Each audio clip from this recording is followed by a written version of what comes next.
Thank you for coming to the next in our series of brown bag discussions on topical events and history. My name is Dr. Aaron Cohen. I teach Russian history in the history department, and today I will be moderating our session on Russian-American relations in the age of Trump. Is it really so bad? And so I want to thank you for coming and welcome you to our continuing discussion.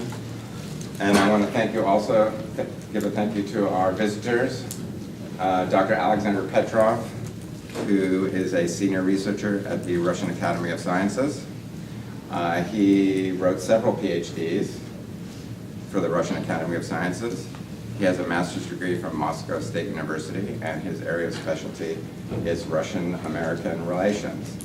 He's done extensive research also on Russian colonization in Alaska and California. He will represent the Russian point of view. Not necessarily his point of view, but the Russian point of view. Because I get many questions about what do Russians think about this and what do Russians think about that, and I think that's something many people would like to know in the United States. Also, we have from the Department of Political Science, Dr. Peter Davies, who is a specialist in European politics and international relations and U.S. foreign policy. His PhD is from the University of California, Davis, on the politics of the European Union and the European Council, not Council, Parliament. And he will represent the American side, or at least his interpretation of what's going on in the United States, which is, just speaking completely neutrally, is much more confusing than the Russian situation. They're not going to be arm wrestling or anything. This is a perfectly friendly exchange. And the plan would be to, I will make a few short comments, and then we will ask Dr. Davies to speak for about 10 or 15 minutes. And then we'll ask Dr. Petrov to speak for about 10 or 15 minutes, and then we'll open up to your questions. And you may ask any questions you like about anything, and then we will judge whether we are competent to answer. So don't be shy about asking questions. That's why we're here, basically, to answer questions that you might have.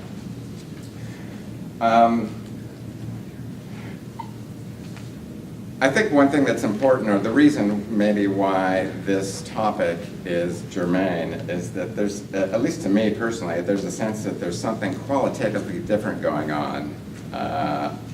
And something qualitatively different has happened in maybe in American foreign policy generally, but certainly in Russian-American relations.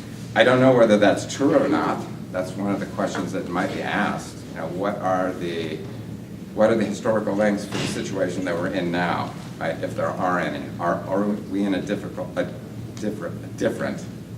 and difficult situation?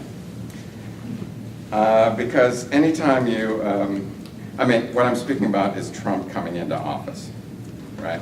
What things seem to have changed with this person and this personality, and maybe it really hasn't. Maybe it really hasn't. You guys can hear me in the back, right? No?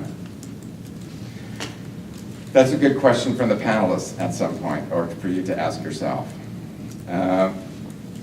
When you look at something through the eye, with the eye of a historian, right, speaking as a historian, we're trained to look at the context, right, the historical context and the contemporary context of things.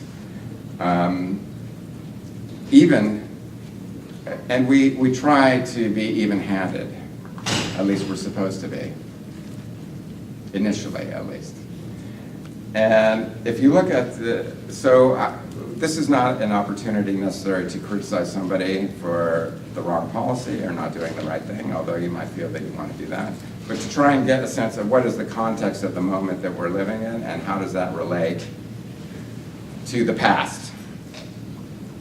Because certainly there's a lot of room for criticism, right, from certain standards. But our goal is to kind of understand how we got here. Then we can criticize all we want, right? Historically, the relationship between, many people are actually surprised to learn this, that historically the relationship between the United States and Russia was very good, right? In fact, Imperial Russia was one of the United States' first allies and was consistently an ally of the United States throughout the 19th century, pretty much. And there's certain reasons for that, because the two countries had very different political systems and political traditions, social structure, and so on, right? That may be a question for international relations in the past, right? Something changed in the early 20th century, right? The emergence of the Soviet Union changed world politics. And the emergence of the United States as a global power was significant. I'm not sure it changed all that much, but it was significant, especially for our country. So with that in mind, I will give way to the speakers, and I think what we'll do is I'll give them the opportunity to stand and speak for 15 minutes or so, and at the end we'll take questions. Thank you very much. All right, I have a thing about microphones. Can you guys hear me? Is this good enough? My wife tells me I talk too loud. So, okay. So the sort of subtitle for here is Russian-American relations in the age of Trump. Is it really so bad? Okay. So the good news is no, it's not that bad. But on the other hand, it's worse than it was, and we're not necessarily going in a particularly positive direction. I don't think it's necessarily deteriorating at this point either. But the main problem is, in my mind, is there is two competing interpretations between the view of perhaps not the president, but sort of the American, what we might call the American foreign policy establishment, State Department, Defense Department, a good portion of the United States Congress, about what and how the world, and especially Europe, should be sort of organized in the world. And then a different perspective, at least on the surface, from the Russian government. Now, these are not two competing ideologies. This isn't the Cold War, right? So this isn't two competing economic systems. This is not, although the two political systems are different, this is not two sort of inherently hostile ideological views as to how a society should be governed. More, it's a different understanding about the way the world works. And at least my perception of the Russian view is that it's more of a sort of traditional realist perspective, right? And by realist perspective, we mean the idea that countries' foreign policies are driven by security concerns and worries about the balance of power between them and the potential threats, somewhat of a geostrategic chess game, if you will. I'm sorry, would you mind using the microphone? Okay. I'm having trouble. All right, sorry.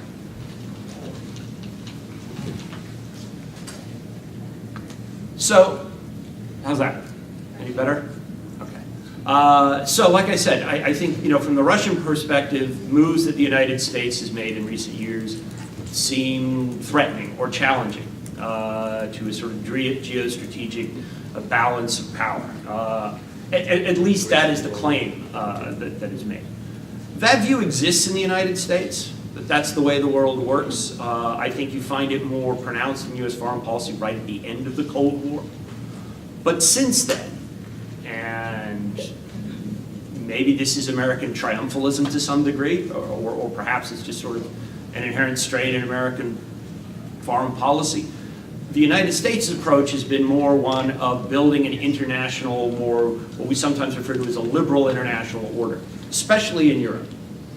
That by promoting multilateral institutions like the EU, like NATO, like Partnerships for Peace, which is sort of a NATO cooperative organization with countries of the former Eastern Bloc, by promoting the United Nations to some degree, that there's kind of a set of norms and rules to international relations that, while they don't entirely ignore the old power considerations, put them secondary. And also it is an approach that is more driven, I think, by maybe an optimistic view about spreading democracy and free markets and self-determination for countries. And so as a result of this, as the United States has taken, and its NATO allies have taken various steps in Eastern Europe to expand multilateral organizations, to open up the EU to former members of the Warsaw Pact, and eventually even former members, republics that were part of the Soviet Union, there has been this increasing sort of feeling on the Russian side that this was aimed at them, that this was, often you see the term that this was designed to humiliate Russia. Or more likely, perhaps more openly articulated, that this was designed to threaten Russia, to reduce its power, and so forth. I don't think in general that's the way the American government has seen it. That doesn't mean it hasn't had that effect as far as the Russian government is concerned. But if you look at the immediate aftermath of the Cold War, the United States was more concerned about working with Russia on things. There were concerns about the wisdom of expanding NATO to the east. What would the Russian reaction be to that? There was a greater concern of sort of bringing Russia into the international system. There was some question, for example, about whether Russia had a right to inherit the Soviet Union seat on the UN Security Council. The United States supported that. The United States opened up the so-called, well, it was the G7, but they made it the G8, all right, to include Russia in this sort of informal council of what at the time was the world's largest democratic economic powers. Even though both in economic terms and to some degree in terms of political institutions, Russia didn't really fit the criteria of membership. There was some level of economic assistance. There was the wrapping up of several late Cold War treaties, the convention on the agreement on conventional forces in Europe that placed limits on the size of respective militaries. The United States and NATO made some commitment. It is somewhat open to debate as to how binding it was about whether, as NATO expanded, there would be any permanent deployment of NATO forces into these new territories. So there was a sensitivity to Russian concerns. And in fact, the United States was initially somewhat reluctant to expand NATO when it was first suggested that Poland, the Czech Republic, and Hungary might join. And I think it's at that point you start to see, so this was in the mid-90s under the Clinton administration, you start to see a bit of a shift in the American position. Some of the European powers were pushing for expansion. I think the Germans, out of a kind of traditional sense of security, wouldn't have minded. They were kind of tired of being on the front lines of the Cold War. Having the Poles in the way, that seemed like a good thing from a German perspective. But the United States was not necessarily terribly convinced. But then Clinton met the leaders of the Eastern European countries. There was increasing pressure from Western European governments. And you can kind of see the debate shift inside the Clinton administration to, we spent the last 45 years talking about democracy, free markets, self-determination. How can we say no to these countries if they want to join? Right? Isn't that kind of what we've been arguing for throughout the Cold War? So again, it's that more idealistic strain of foreign policy. So taking them in initially wasn't seen as a move really to counter the Russians, but more giving them the security guarantees that they felt they needed to take their place in what was hopefully going to be a sort of rules-bound, more peaceful Europe. And perhaps if it had stopped there, we wouldn't have some of the tensions that we do. And in fact, the Clinton administration kind of put the brakes on anybody else joining. They sort of opened up this process which other countries could apply to join, and then they would have to go through all these stages of modernizing their military and revamping their political system before they kind of be deemed worthy. And the idea was, well, that'll put off the decision for a long time. Kick the can down the road kind of thing. When the Bush administration comes in, George W. Bush, there is an even greater emphasis on this sort of enthusiasm for spreading democracy and so forth. I mean, in some ways, George Bush had sort of, at least my take on it, is a somewhat idealistic view of foreign policy. He felt Putin was famously right. He looked into his eyes, felt this was a man he could work with. So he didn't really, I think, understand perhaps the depths of the opposition it might encounter. And this is where I think you do get perhaps in my opinion, sort of the key miscalculation on the American side, which is there was a sense of, by the 90s, America is the dominant power in the world. If the Russians are unhappy, that's unfortunate. We wish they weren't, but kind of tough. Now, it's not, I don't believe, an attempt to, as I said, sort of humiliate or achieve some great strategic advantage over the Russians. I mean, to be honest, and this is perhaps somewhat a little harsh, but I just don't think Russia was really regarded as necessarily being all that important at this point in the American foreign policy establishment, right? I mean, at best it's benign neglect. At worst, it's sort of post-Cold War triumphalism, right? You know, the Golden Arches went up in Red Square, we won. And now we can sort of do what we deem we want to do. You know, NATO did not go out and generally seek new members. They applied to join. Well, again, if your ideology or your ethical sort of position on foreign policy is self-determination, democracy, who are we to say no, that they cannot join? And maybe more to the point, who is some other country like Russia to say that Estonia can't join? And that's, I think, where you get that sort of central tension. You know, the Russians look at this to some degree, or at least they claim to, as our territory, our sphere of influence. You know, how would you feel if we were doing the same in Latin America or the Caribbean? Although I would point out, I saw a story today about Russian financial aid to Venezuela and so forth. Whereas, you know, the United States view was it's not your right to tell these countries what they can and cannot do. Now, that's not an ideological clash in the Cold War sense. These aren't make or break issues, but it is a sort of, it's a different way of understanding how the world's supposed to work. And so, as the Russian government responded to what they saw as these sort of Western intrusions, their campaign, shall we call it, in Georgia, when Georgia was lining up to potentially join NATO. And then, of course, the seizure of the Crimea and Russian intervention in Ukraine, in eastern Ukraine. From an American point of view, these are breaking the basic rules of the international system as established in Europe after World War II, right? I mean, or after the Cold War, excuse me. I mean, specifically in Ukraine's case, the United States, Great Britain, and Russia signed something called the Budapest Memorandum, where in return for Ukraine giving up its nuclear weapons, those three countries guaranteed the integrity of Ukraine's borders. That was a commitment between those three powers. China and France were also somewhat involved. And here the Russians seem to be, from our perspective, breaking it. Maybe there is a legitimate dispute over who the Crimea should belong to, but you don't solve that in the American view of how the world's supposed to work by a unilateral use of force.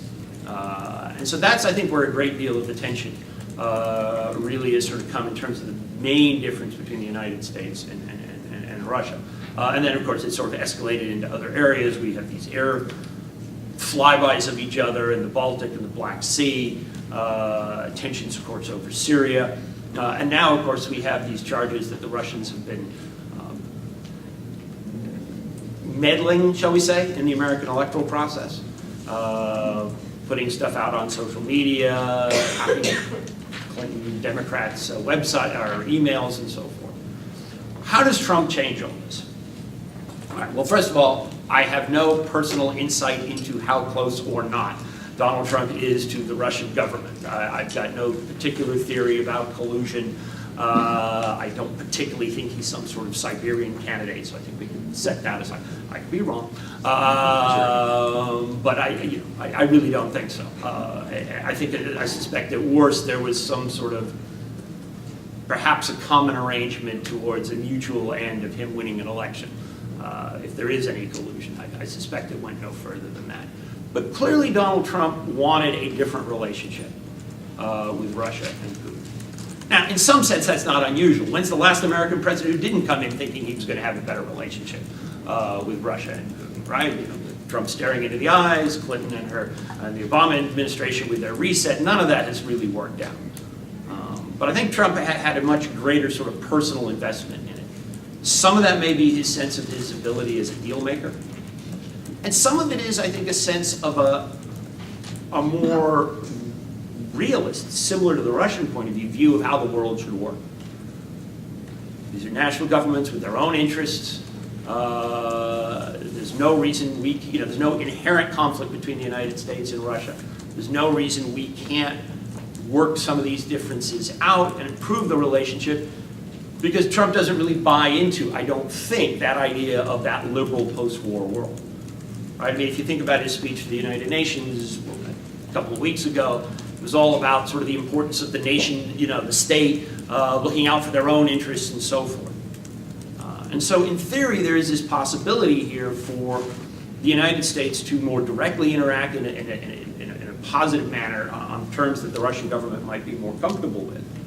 But at the same time, perhaps move away from some of our traditional alliances and relationships and that idea of that sort of multilateral order of things. And that's where I think we've got sort of the tension in the United States' foreign policy. Because it's pretty clear that most of the rest of the United States government doesn't want to go down that road. The Pentagon doesn't want to go down that road, and I think you can see that in the Secretary of Defense. I don't think the State Department wants to go down that road. There may be some elements in Congress, the sort of Rand Paul libertarian wing of the Republican Party, maybe some of those people who are the closest in Congress to President Trump, but the sort of mainstream Republican establishment and a good portion of the Democratic sort of establishment, especially with their, shall we say, their backs up over what they perceive as Russian meddling that cost them, in their minds, the election. There's no sense of we want to go down that road. And to some degree, I think the Trump administration has become, or President Trump himself, has become somewhat trapped by that. He might like to have a better relationship with Russia. But the rest of the establishment is more of, we have to sort of defend our interests, defend the order of things. Now, that doesn't mean we're necessarily locked on an inevitable course of conflict.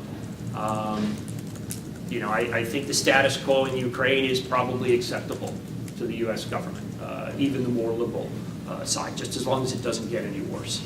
There is room for agreement and deconflictation, I don't know, I'm making words up, in places like Syria, right? We're both pursuing sort of a similar goal, at least to some degree, going after ISIS. We've pretty much given up on the idea of overthrowing Assad, therefore there's not necessarily a direct conflict. In fact, there may even be room for cooperation, not against ISIS, but how far do the Russians want to see Iran's influence gain in Syria? There may be room for common working there. Trump is somewhat cornered in a more traditional relationship, in part because of all these accusations about him being too close to Russia. You have Congress passing laws that won't let him lift sanctions, and so forth. But in some ways, if you're worried about the dangers of an immediate conflict, some clash of interests, or maybe some accidental incident spiraling out of control, I think you have the fact that we have a president who wants better relations with Russia probably minimizes that to some degree. And as bad as things may seem sometimes when you hear about these incidences and these concerns, the truth is the United States and Russia do have a long history of being at odds with each other and not getting into fights. Right? You hear these stories out of Syria about shelling one side's proxy forces or the other. And then if you look carefully, the next story, way down in the paragraph is the Russian and American generals are meeting to make sure this doesn't blow out of proportion. There's a great deal of that sort of thing going on. So, like I said, there's a lot of tension out there, but it's not as bad as it once was, certainly in the Cold War. I think my biggest concern with the Trump administration and the policy with Russia and the danger of this getting worse is that at some point Trump might have sent out the wrong signals.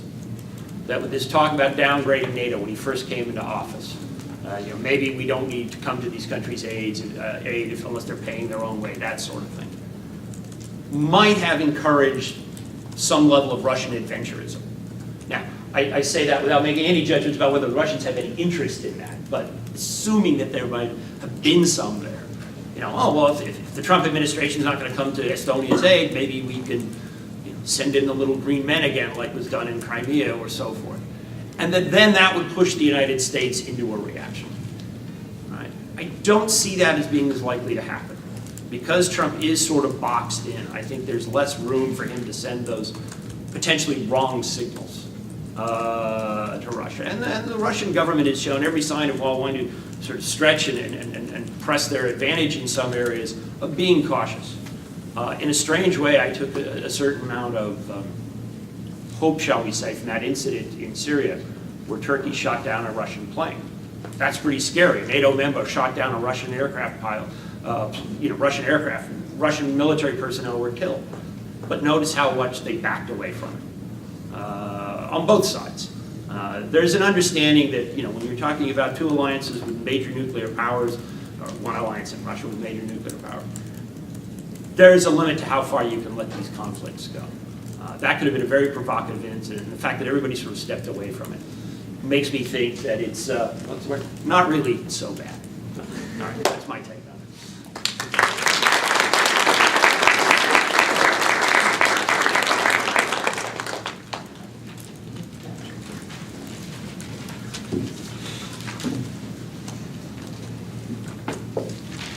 Okay, my name is Alexander Petrov. I'm from Moscow, from the Russian Academy of Sciences, and I also teach at Moscow State Linguistic University.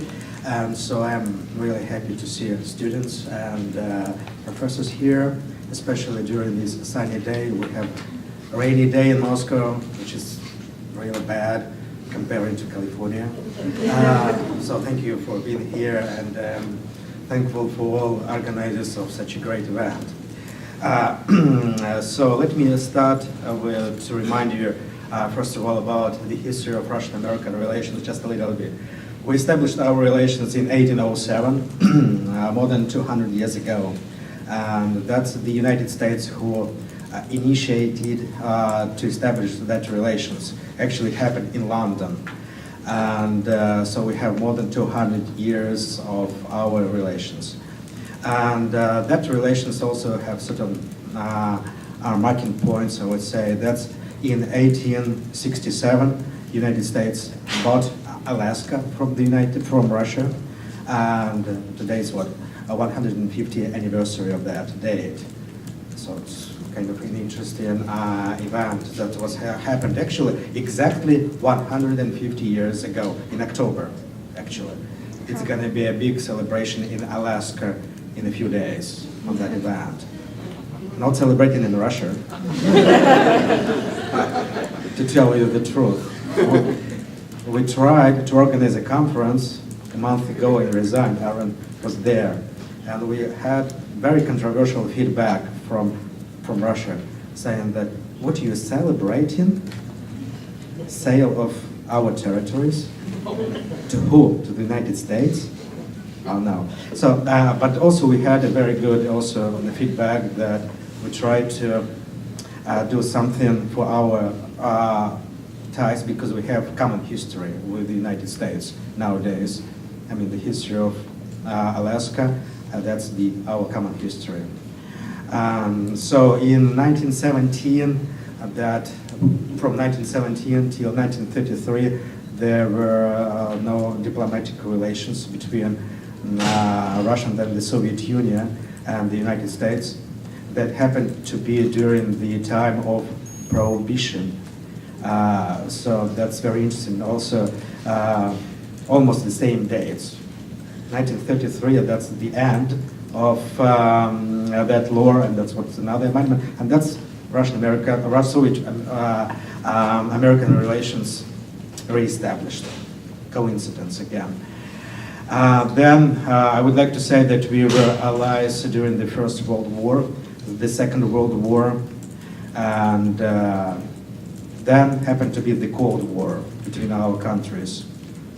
And the worst point was Caribbean crisis on Cuba, and then I would try to make it real brief.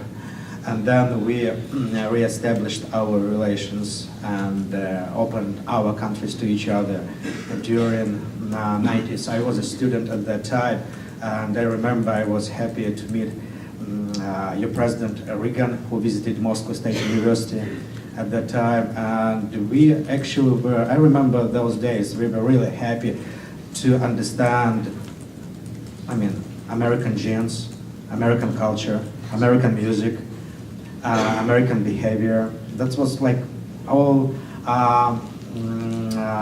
was behind the curtain, behind the Iron Curtain. And America for Soviet Union, for when I grew as a boy, I remember that time that America, like some kind of a treasure island, I mean, far away. So we tried to listen to American music and secretly watched American movies. And for us, it's just, I remember that time, we had visiting Fulbright professors from, for example, Eric Foner visited in 1991 when I was a student at that time, and he talked on Civil War and Reconstruction in the United States, and we heard, I mean, quite a different impression on Lincoln, on American history, on what was going on in the United States. And it happened, and then we had what we have right now. In the beginning of the 21st century, our relations is going down and still going down. And I would like to, as Aaron asked me, to express official points of view and what we hear. I mean, I don't really watch TV. I don't want to make you impression that I watch TV every day on a regular basis. I'm not. I even don't recommend my students to watch TV. I would recommend them to read books. I also recommend you to read books. It's much better than watch TV, in my opinion. Oh, well, it's boring, but maybe. That's good. So, regarding Russian opinion, let me express I would like to make, I'm going to cite the exact words from the Ministry of Foreign Affairs of the Russian Federation. That's official point of view. The relations between Russia and the United States, which are central to global security and stability, are going through a difficult period because of different approaches to a number of important international issues. The current U.S. administration cut ties with Russia in various spheres, including suspension of working groups of the Bilateral Presidential Commission.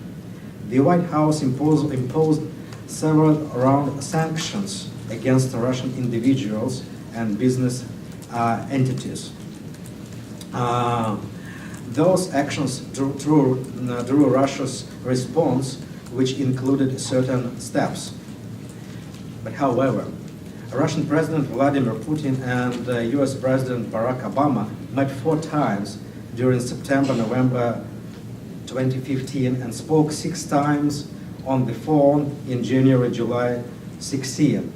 Foreign Minister Sergei Lavrov and Secretary of State John Kerry, that's on the previous administration, held over 20 times in the course of 2015-2016, as well as dozens of telephone conversations. John Kerry also visited Moscow 3 times in less than a year, December 15, March 16. So basically that's the position of the Foreign Ministry of the Russian Empire. I'm just kind of quoted, that's a long document, but I would be happy to read more if you're interested. So regarding Russian TV and media, let me just summarize and give you the core. Trump is trying to do his best during the present time, but he inherited Obama's negative position towards Russia and Obama's administration negative towards Russia in different spheres. Actually, I would like to share you this also kind of, again, personal experience. I took part in various Russian TV programs on various channels on different aspects on Russian-American relations. And I would like to share with you that it's really difficult to express any, I would say, positive input on Russian-American relations and try to explain it in historical perspective. The most common position on Russian TV is that the United States is doing everything to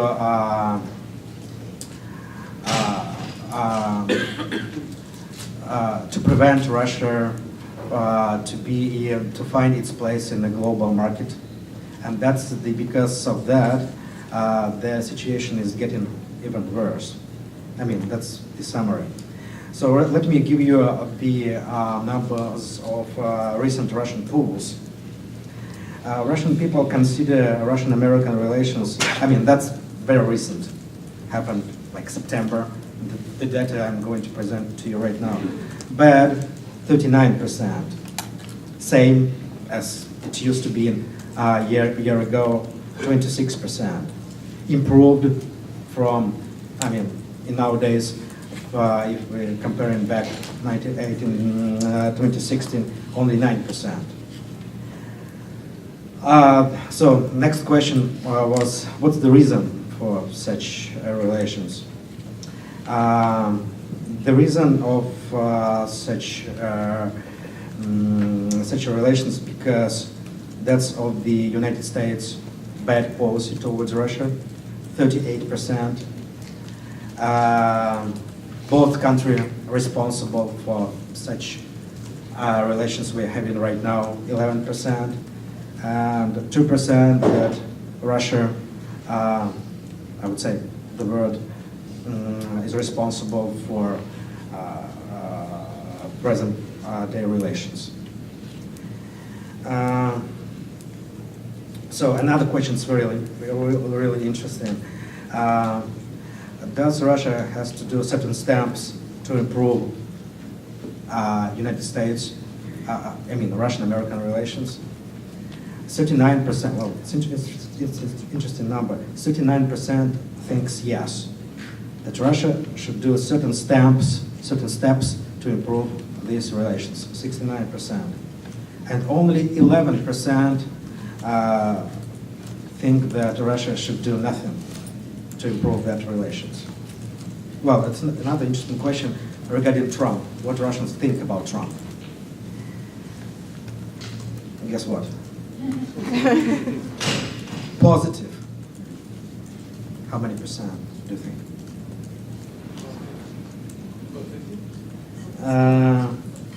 26. And negative? Oh, well, almost the same number, 28. So 26 and 28. Indifferent, 46. So they don't care.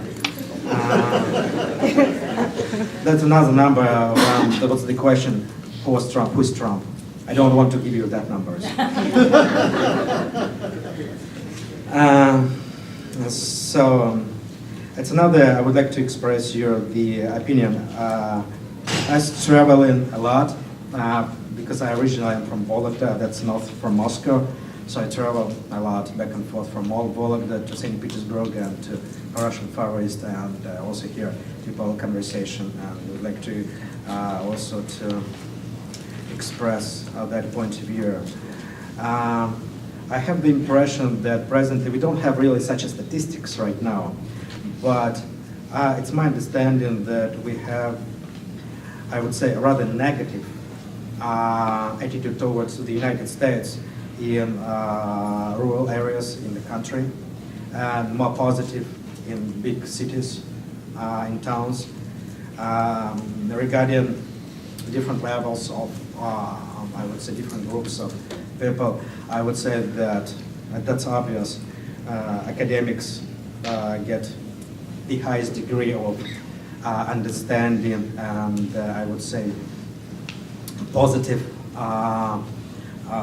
impression towards the United States, and the more we go out of Moscow to the countryside, the less positive effect we could get, and that's understandable, because if you turn on the TV, you always hear how bad is the United States policy towards Russia, and that's the mainstream, and we rarely hear the opposite point of view. It's very difficult to hear. Actually, we have, I always ask my question why. But we on Russian TV have only one journalist who just switched from one channel to another. His name is Michael Boom. And he he speaks great Russian, but he was also always on the spot of attacking him from different sides. And so he basically was responsible for American policy. He tried to explain, but it was really difficult. So basically, and another thing I would like to inform you that we are going to have a new ambassador from the United States to Russia. His name is Hartman. He is from Salt Lake City. He's a billionaire, and plus he explained in the previous interview good attitude towards Russia, and he wants to improve our relations. And Putin met him, I believe, yesterday, and said that he is not satisfied, I'm almost quoting, not satisfied with, with the present level of the US-Russian relations. So that's the president's position, that's his words, exactly. And I would like to say that we don't have really much of a room of, I would say, of working together right now, except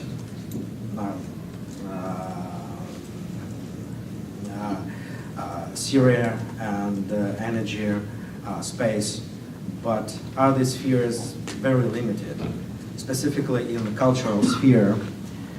And I would like to tell you that I am a member of the group at the Ministry of Foreign Affairs of the Russian Federation. That's a volunteer group. I'm not paid for that. But the reason of that group is to understand Russian cultural and historical heritage in the United States. Because as already explained, we have common history. So, I mean, the group tries to put together many things and see what we, so that's what we can get. And it's also the a project that's supported by Russian Science Foundation that, that helps to understand Russian cultural and historical ties and history on Russian America, I mean on Russian Alaska and California. And to summarize my talk, I would like to again explain that I am presenting from, I would say, official point of view as Aaron asked me. So I would be happy to answer your question. But let me just first, before I just conclude, I would like to say that I would like to say that as I teach my students, and I also teach the United States history for Russian students, it's a very interesting experience that we have at the very beginning of the class. I usually have many students who's very anti-American, and for them it's very interesting to explain the history of the United States, of the balance of powers, and the American Revolution and things like that, because the main impression they get from Russian TV and of course from American movies. All my students saw Transformers all parts. They discuss that issues, and for them that's important, actually, part of American culture. And I also have students who actually see on a regular basis House of Cards. Actually, we have that on Russian TV. That's an interesting, we have all American movies. If you go to Russia to this or that theater, you'll be impressed. You'll feel like at home, basically. You have your favorite popcorn, you have your favorite soda with Europe, and you can even enjoy a movie in your native town in English. That in cinemas in Moscow specifically. So and at the same time you have all that anti-American attitude. So it's kind of interesting, and I would like to explain you more, but maybe in the format of questions. Thank you.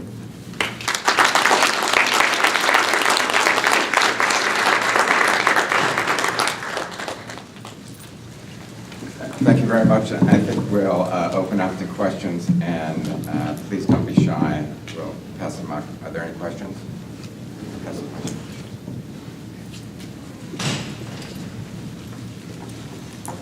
Now that we know more of the involvement in Russian hacking programs via targeting swing states on social media, what would be the response you would like to see after knowing that our democracy has been infiltrated? This goes to, yes. You know, I mean, there's really not that much. I mean, the social media part of it is new, obviously. The idea of Russian government trying to influence politics and change attitudes, there's nothing new about that. That's literally as old as the Cold War, if not arguably older, but certainly as old as the Cold War. And nor is it particularly Russian. I mean, the United States did similar things, and Italy, for example, after the war, make sure the right party ended up in power and so forth.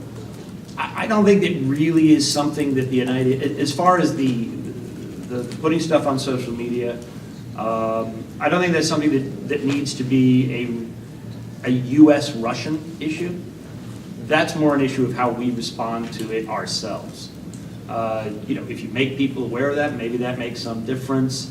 Maybe you take, you know, Facebook's going to out all the websites with the Russian links and so forth. That's all well and good.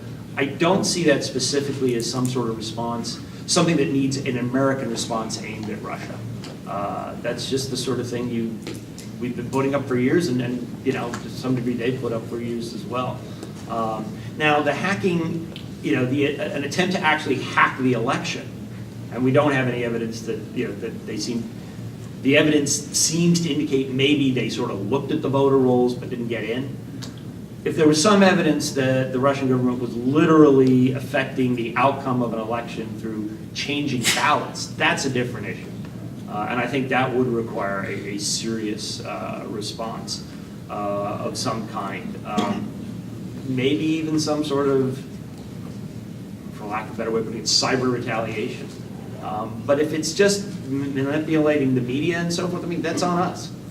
You know, don't believe everything you read on the internet.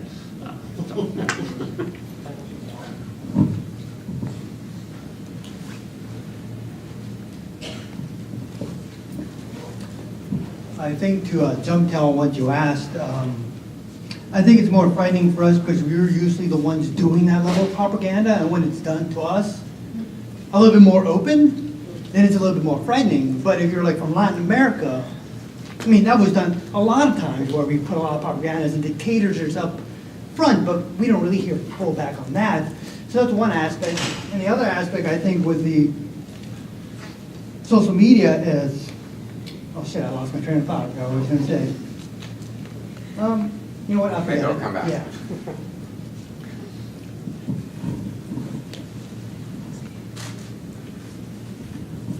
My question's involving, in an ideal Russian world, what would be the solution to the eastern Ukraine conflict that's happening right now?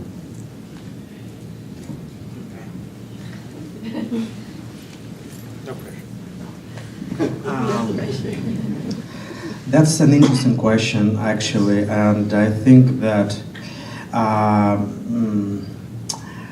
I personally think that it should be a big roundtable in the and discussion that involve different sides in Ukraine itself, in Russia, and countries that also trying to help to solve that crisis. The United States, Great Britain, France, Germany, and to discuss different issues. That's not an easy theme, and that's the matter of discussion again, because the whole crisis, that's not the theme that we can solve immediately, because it gets us back to his history and economic ties and other sort of, I would say, vulnerable issues. I would like to quote here the Cohen perspective.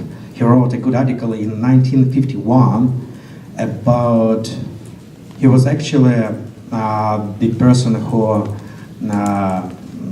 as you know, played a great role in the USA foreign policy at that time. And he at that time wrote how important it was for Russia, for the Soviet Union, to have ties, economic ties, first of all, with all republics and with Ukraine, first of all. And I think that that's the process will take time. It's not the matter of 1 year or 2 years. I think it will last longer than that. And that's the process that we have to sit with cool heads and to discuss issues without any angry, I would say, solutions at that time. So that would be the process, I would say, and it takes years. I would just like to make a comment about that. I think that the ideal Russian scenario would be the status quo ante, just to go back where the things were before 2014.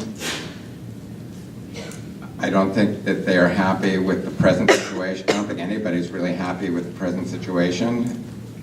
But for various reasons, we can't go back to where it was before because the Ukraine has been broken. And it's going to take many, many years and lots of hard negotiations and discussions and before there is some mutually agreeable resolution, I think, on that. Yes, I agree. So go in the back.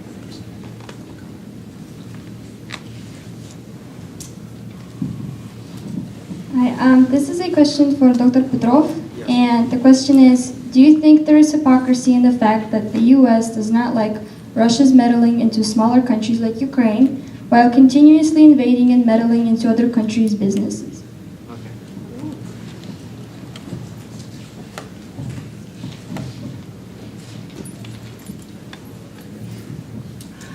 I would like to tell a few words about that. That's a good question.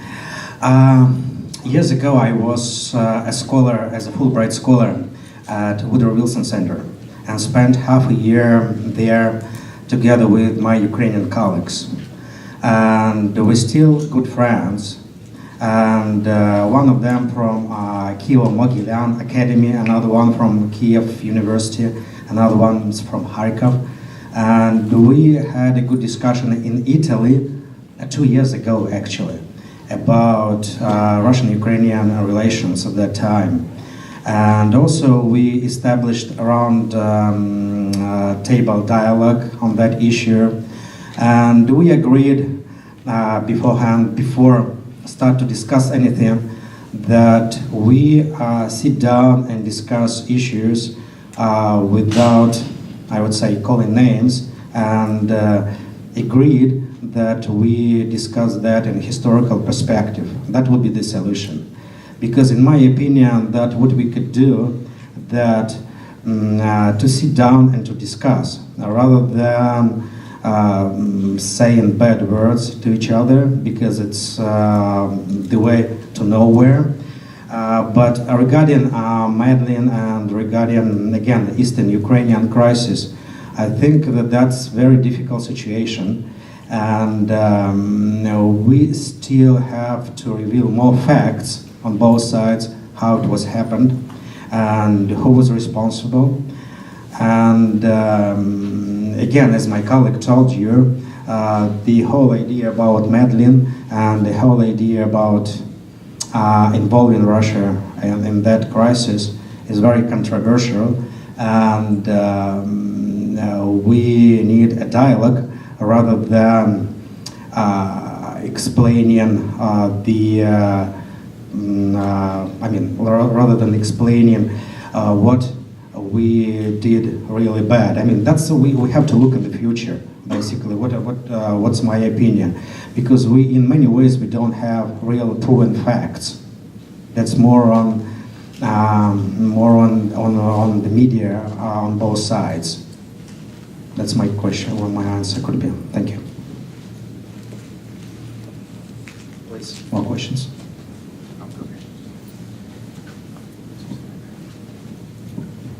Hi. This question is for Dr. Petrov. What role does Russia see itself as having in the world today in global politics versus where it actually is right now?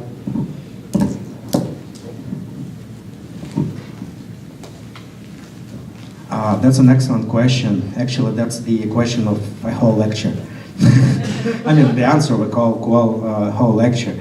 Actually, I'm serious. I give a lecture on Russia's role in the global politics. That's the whole lecture format.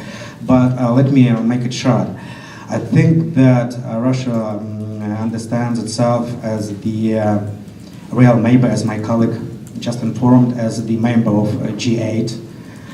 Equal member without any sanctions because again, in my opinion, such sanctions is the way that not improve Russian-American relations. It should be done different things. Again, my firm opinion, it should be roundtable and discussion that involve many parts, both on Russian TV and American TV, for example. And Russia sees itself as the equal partner to the United States because we are responsible in many ways to the current situation in the globe, I would say, regarding United Nations and global stability. And presently, I would like to mention another important point about energy. Right now, we see the King of Saudi Arabia who visiting Russia nowadays and having important kind of negotiations with Putin and with the Russian ministers regarding oil production, and that's very important for Russia nowadays because Russia is one of the, together with the United States as well, main oil production in the world. So energy, human resources, and other things, that's the way to stability. Russia wants, equal relations with the United States and relations that means negotiations. More dialogue. Because I already informed you about the committee, a presidential committee. It should be re-established again, in my opinion. So the way of sanctions, if the United States and Russia going on that way and continue to cut the number of diplomats on both sides, and that's what kind of prevent our understanding. And and agree with my colleague that we are not in the Cold War, but we are going to the way that we will not understand each other on equal basis, and that's not the good way to do. So I believe in equality and good relations in the future. Thank you. I'd just like to make a comment about that, and that Russia sees itself as an equal partner in the global political system, but the Russian government still hasn't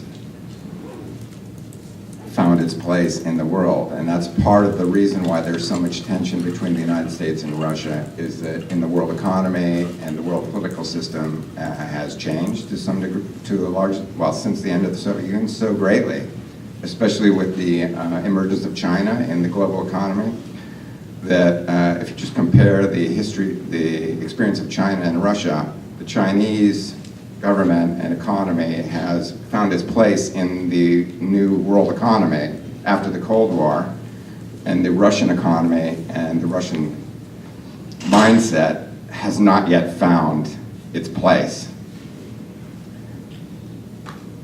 It's hard to be an equal partner when you are objectively not an equal partner economically.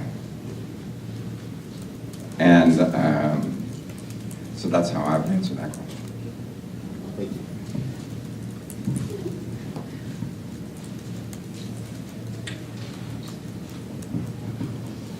Has Putin solidified himself in office he can hold until death? or do we see him retiring anytime soon? Do Russians want him to retire? Do you see his influence growing or waning? I'll answer that one.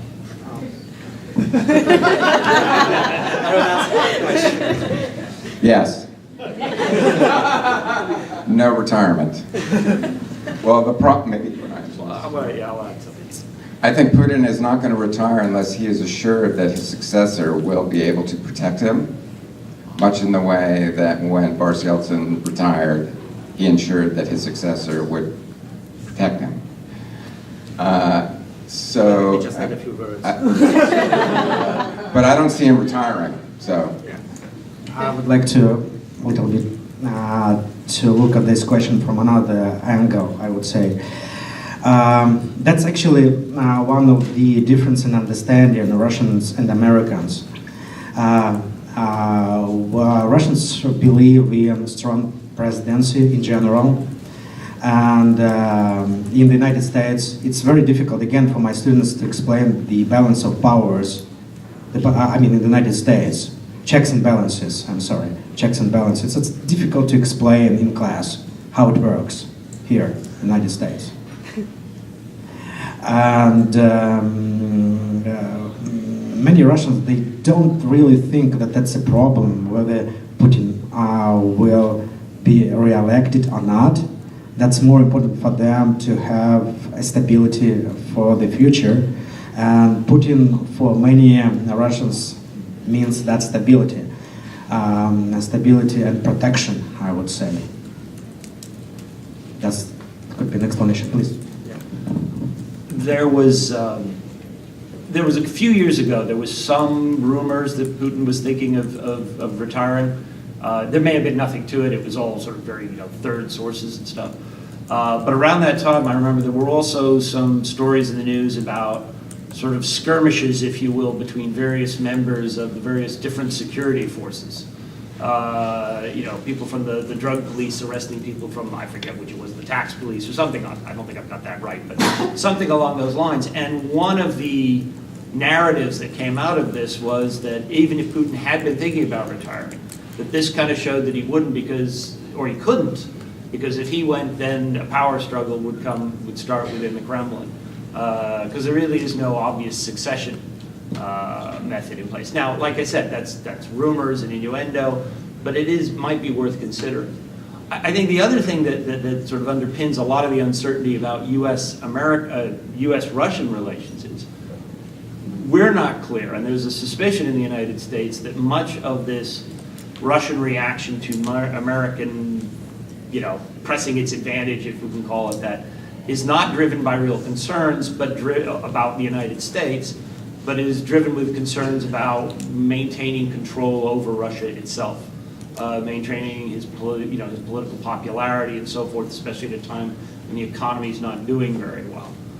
Because some of the things that get portrayed as a major American move against Russia are really not all that threatening, right? We've added a few thousand troops to the Baltic Republic. I think there's now 87 U.S. tanks in Poland. Not going to take Moscow with 87 tanks. And yet that is the justification for much of the ratcheting up and so forth. Now, maybe those are real concerns. After all, it could be the beginning American presence could be the beginning of a thin end of the wedge. But there is that possibility that it's the political uncertainty and instability that Putin is trying to head off after seeing the overthrow of the government in Ukraine and so on. So there's that possibility.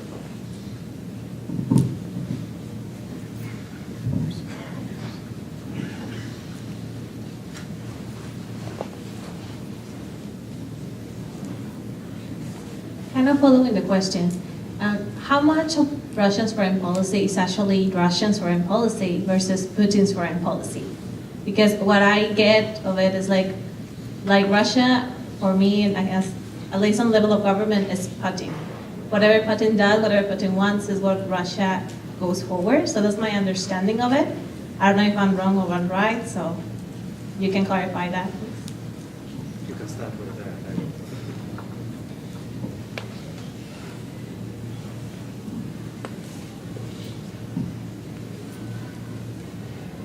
I don't know the answer to your question.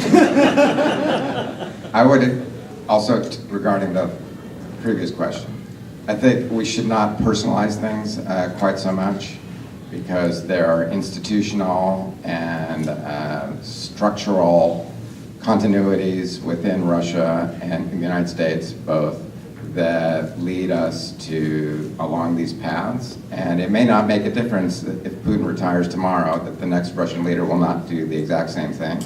There's a foreign policy establishment there that develops policy. And I think it's correct to say that, as my colleague has said, that they have a realistic view of foreign policy that's going to exist no matter whether Putin is there or not. And I really do have the sense that Putin is not sitting there every day going, okay, today we're going to do this, and today we're going to do that. He relies upon his specialists and his experts and then he makes decisions. So in that sense, the Russian government is actually fairly technocratic and from a certain point of view, very modern institution that takes decisions based upon reasoned and rational understandings of the place of Russia in the world and to represent Russia's interest, and that the actual personalities who are involved are probably not that important. The opposite is the case now in the United States, where we have a personality who's the president who nobody can figure out what he's doing, or maybe he himself doesn't know what he's doing. But we have a foreign policy establishment that it knows what we should be doing, and that's why actually probably most of the tension between the United States and Russia is not caused by Russia at all, or Vladimir Putin. It's caused by confusion within the United States about what to do, especially at this moment in time.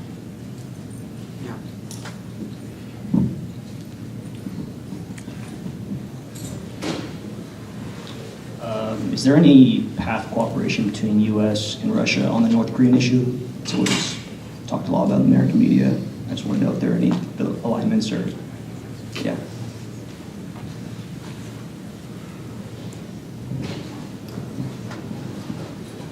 In theory, there should be. I mean, neither the United States nor Russia wants to particularly see North Korea acquire nuclear weapons. And it's not really in either side's interest. I think this is one of those things where maybe mutual miscomprehension might become a problem, where, you know, Russia doesn't necessarily want to see the United States exerting force against North Korea. So there is some sort of danger, I think, there of a misunderstanding. But so far, Russia has gone along with the more recent attempts at sanctions, right? These are getting through the United Security Council. You can't do that without Russia's assistance, right? At the very least, they have to withhold a veto, and actually, my understanding is they've actually been supportive.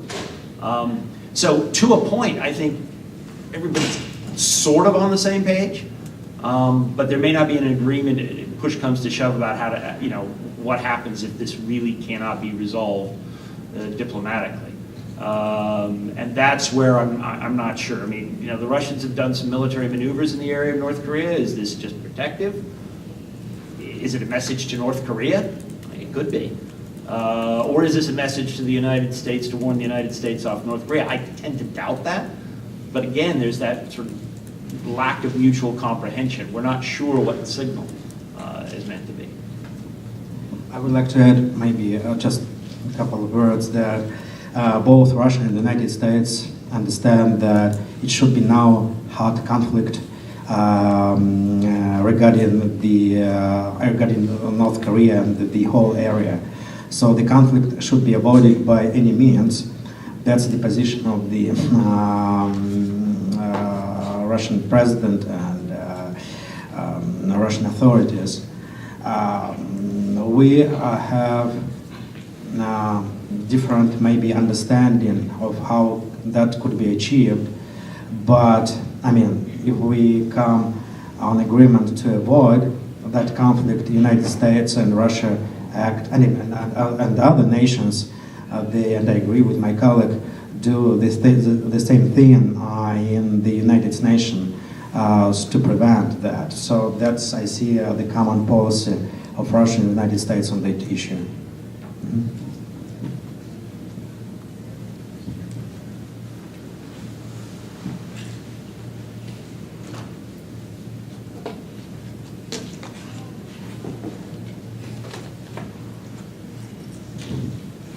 Given the explosion of ethnic nationalism around the world in the 21st century, do you think that we were too quick to celebrate the dissolution of the Soviet Union in the early 1990s?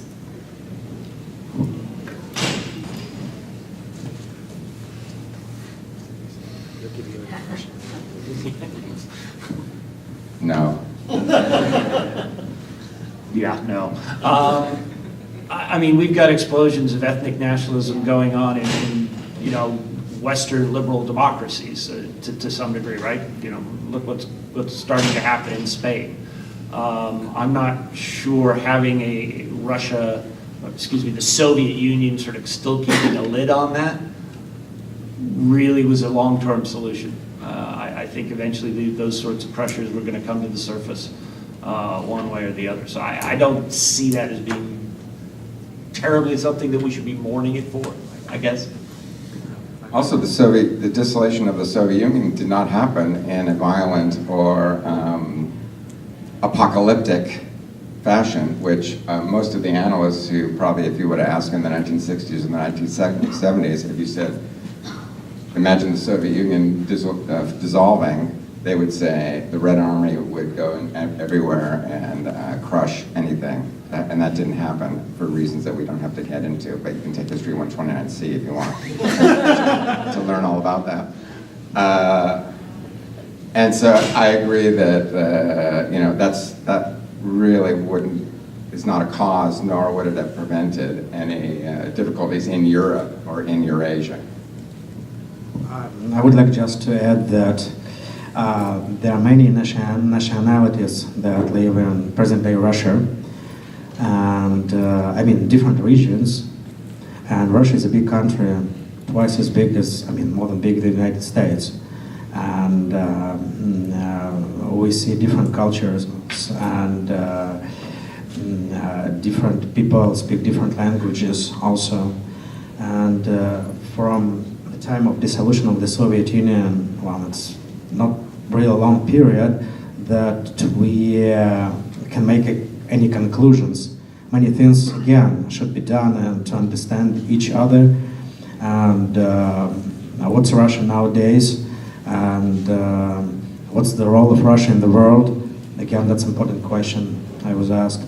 That's the issue.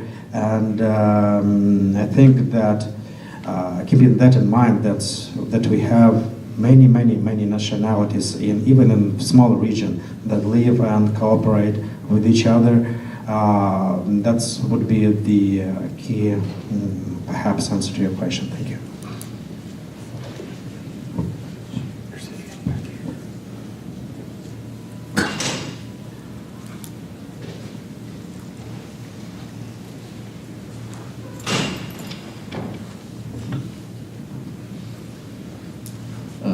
Following the airstrike on a Syrian air base back in April, Russian Prime Minister Dmitry Medvedev issued a statement saying that the U.S. is on the cusp of warfare with Russia. Was there a merit to his words, even though U.S. officials notified Russia of the airstrike?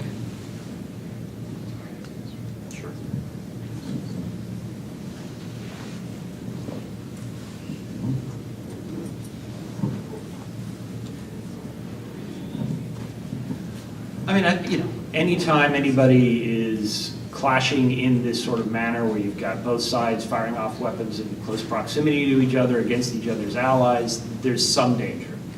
But overall, actually, I would say no. Both countries, this is what I was talking about earlier, going back to the Cold War, both countries have a long history of making threats and so forth and sending warnings, but knowing when to back off. And when not to, risk a wider conflict. Neither side has a stake, even if we're knocking out Assad's forces or he's knocking out our allies in Syria. Neither side has any stake in seeing that escalate. I'm not saying it's impossible, but I'm generally fairly comfortable. Right after warnings like that go out, that's what, as I said earlier, you see the stories about how they're talking about, let's make sure nothing bad happens. And I think there's far more cooperation going on than is reflected in the public statements of both sides.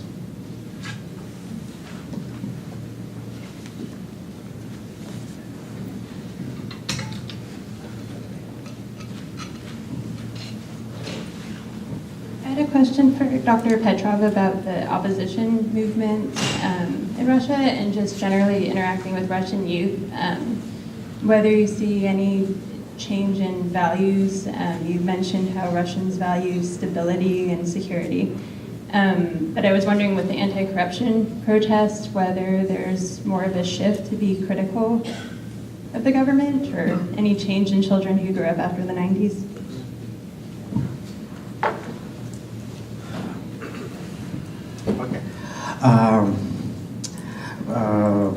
First of all, regarding opposition movement, yes, there is an opposition movement in Russia that,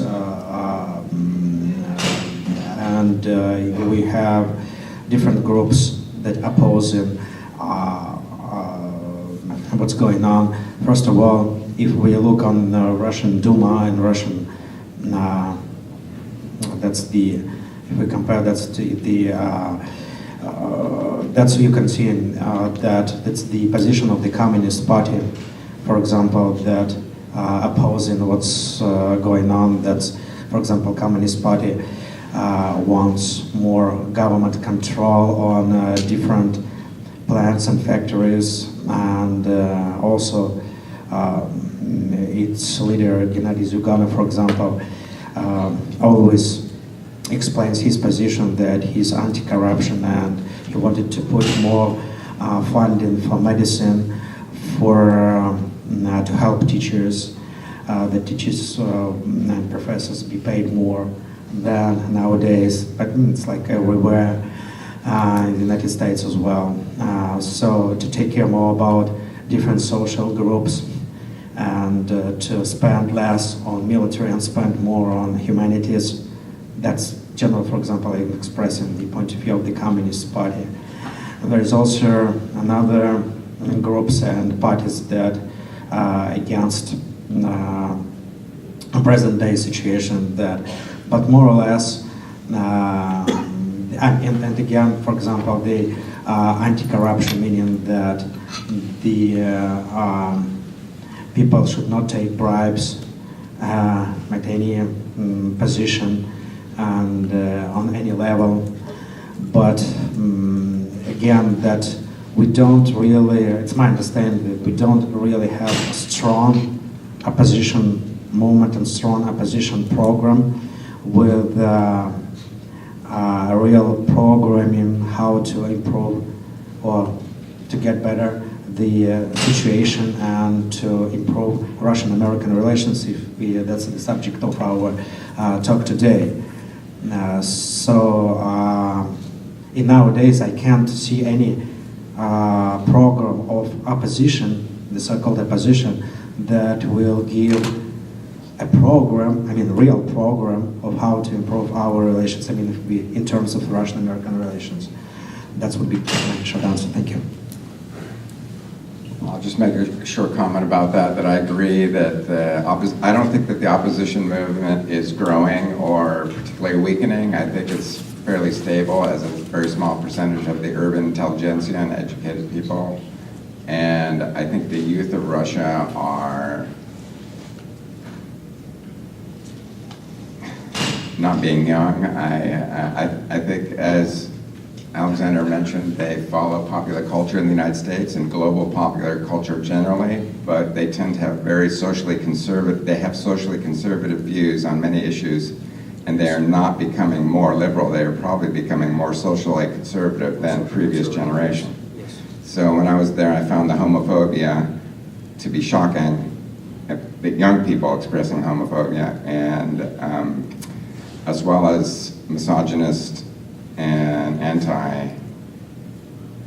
anti-feminist views that I'm just not used to, and I think in that case it might be getting worse over there. But I'm not a sociologist and I haven't studied this, so that's just my general impression.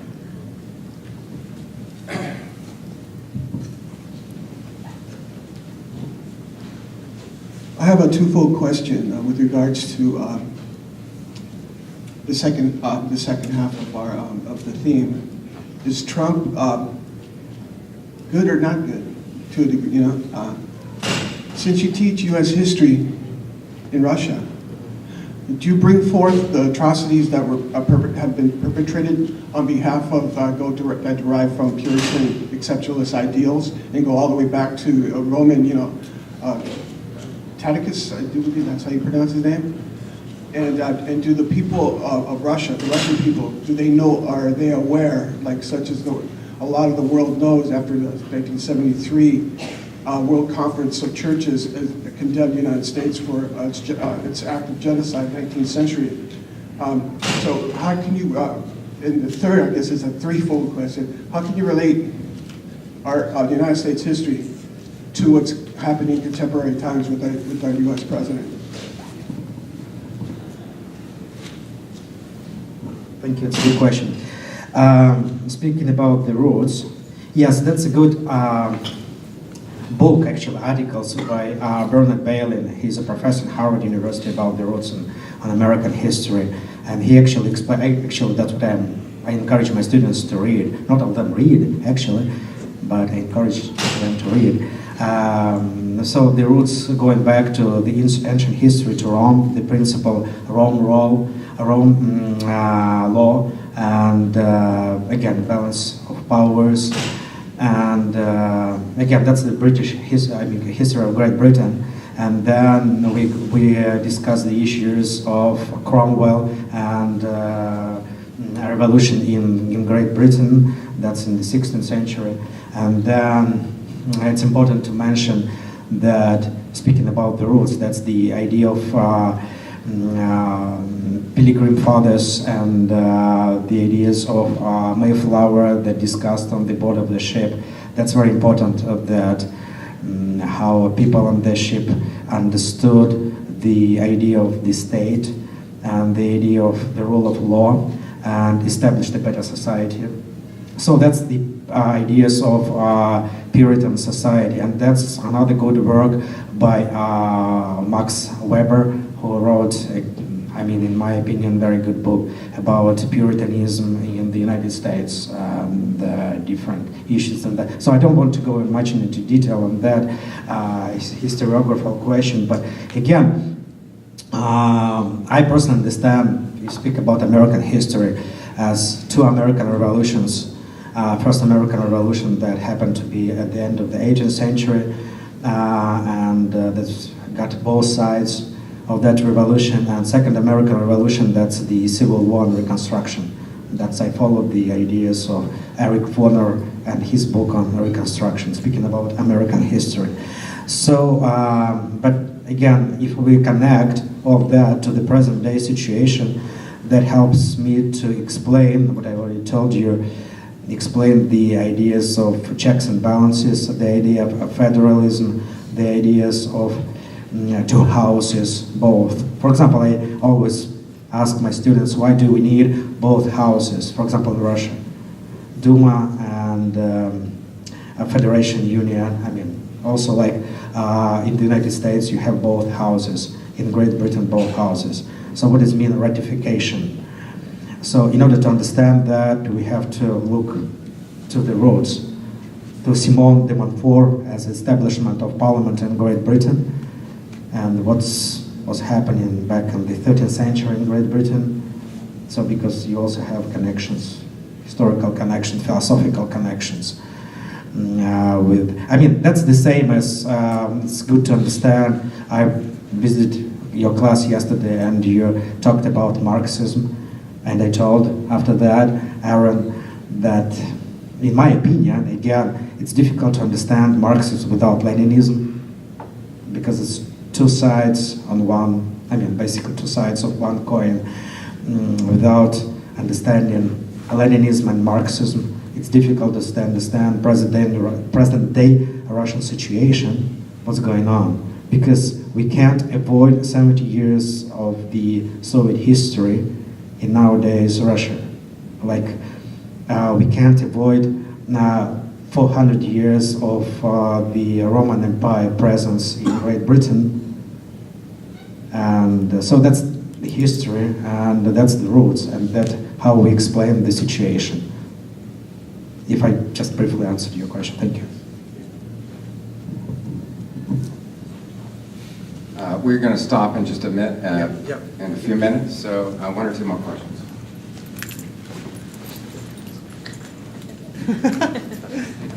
So I'm going to ask an impossible question, because I'm going to ask you to sort of get into Trump's mind.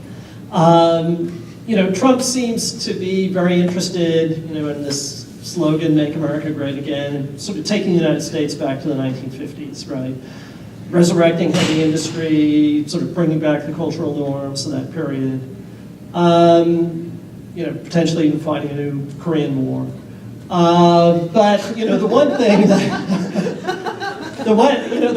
that is sort of missing from this image of the 1950s is the Cold War and the antagonistic relationship with Russia, Soviet Union.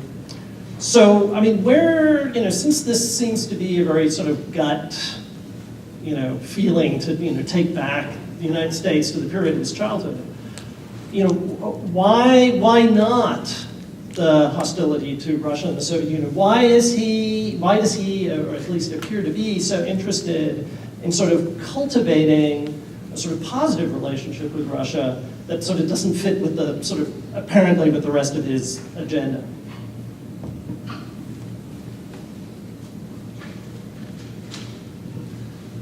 Well, time's just about up. Everybody wants to go to class. I don't think we know what's going on in his mind, but I could speculate. And the first speculation would be, I'm not necessarily sure he wants to get back to the 1950s as kind of an agenda. He may be just expressing his own upbringing in New York City as a semi-corrupt operator in the 70s and the 80s and reflecting that milieu. And I think if that is the case, it tells you a little bit, to segue to our topic, maybe there wasn't a whole lot of fear of Russia and the Soviet Union for those people, right? That they themselves really didn't see the Soviet Union or Russian people as an enemy, even though that was in the media. But somebody like Trump would see African Americans as an enemy and not the Russians. Or what happened? I'm just speculating, right? And that may be one reason. I mean, there's many reasons why he would cozy up or make friendly gestures towards Russian government.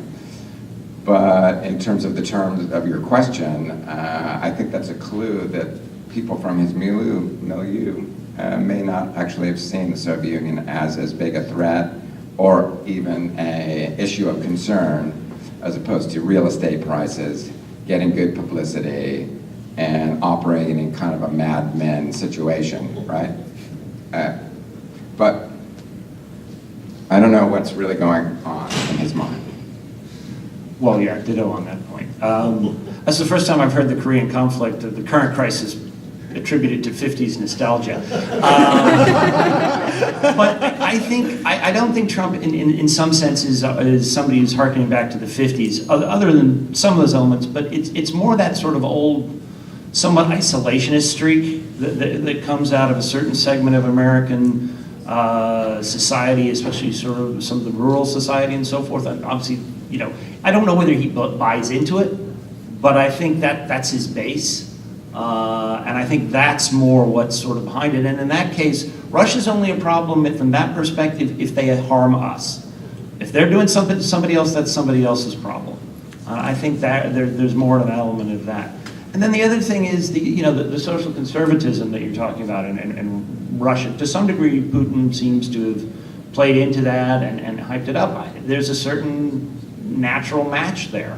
I think with at least some of the elements around Trump, if not himself.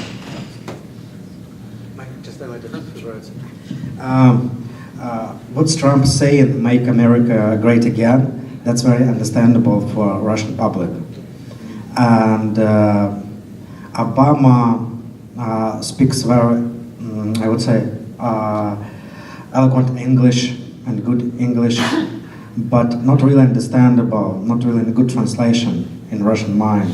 So many Russians simply didn't understand what Obama is talking about. But it's very understandable for, I mean, in general, what Trump is talking about. It's very straightforward, right, in translation. So, I mean, that's, again, Putin's opinion towards Russia is, if you put them that way, very similar to Trump's. So, for example, make Russia great again. Make America great again. Is it similarity? Yeah, I mean, obvious. That's obvious similarity. And if both leaders express same opinion, they can deal with each other on a good basis. And Trump is would like to improve Russian-American relations, but Congress and Democratic Party simply don't want to do that. That's on Russian media. You know, that's the opposition of Congress.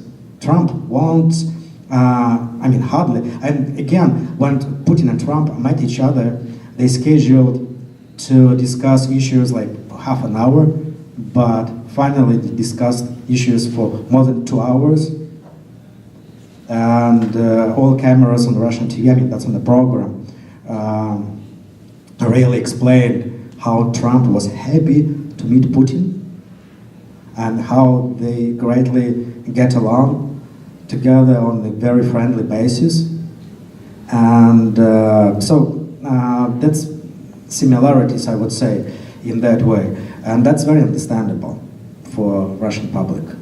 Thank you. Well, our time is up, so I want to thank you all for coming and for very interesting questions. And thank you to our panelists for their insightful comments.